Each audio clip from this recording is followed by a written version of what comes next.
বাঙ্গরডা মহিলা দলের সমাবেশ অনুষ্ঠিত। বিস্তারিত দেখুন মানজারুল ইসলাম শিহাবের তথ্য ও ভিডিও চিত্রে।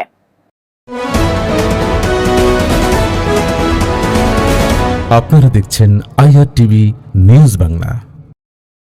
কুমিল্লার নাঙ্গলকোটে ১ নং বাঙ্গরডা ইউনিয়নের ৬ নং ওয়ার্ডে বাংলাদেশ জাতীয়তাবাদী মহিলা দলের এক মনজ্ঞ সমাবেশ অনুষ্ঠিত হয়েছে। অনুষ্ঠানটি পবিত্র কোরআন তেলাওয়াতের মাধ্যমে শুরু হয়।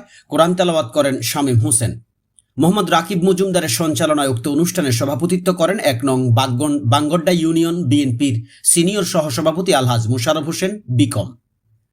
অনুষ্ঠানে প্রধান অতিথি হিসেবে উপস্থিত ছিলেন ১ নং বাঙ্গরডা ইউনিয়ন বিএনপির সভাপতি জনাব আবুল কালাম মজুমদার। প্রধান বক্তা হিসেবে বক্তব্য রাখেন স্বেচ্ছাসেবক দলের আহ্বায়ক অধ্যাপক খুরশেদ আলম।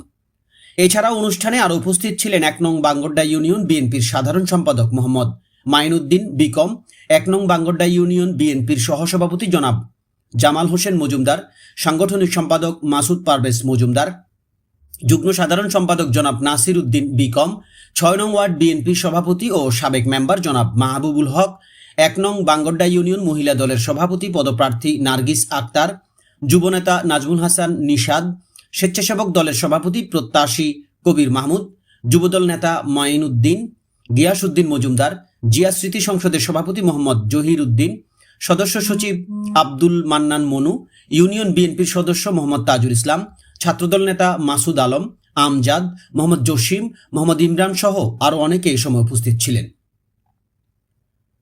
সমাবেশে বক্তারা বিএনপির চেয়ারপারসন বেগম খালেদা জিয়ার সুস্থতা কামনায় এবং দেশনায়ক তারেক রহমানের নেতৃত্বে গণতন্ত্র উদ্ধারের আন্দোলনের ঐক্যবদ্ধ থাকার অঙ্গীকার ব্যক্ত করেন। Manjarul Islam Shihab, IRTV news Bangla, desk report.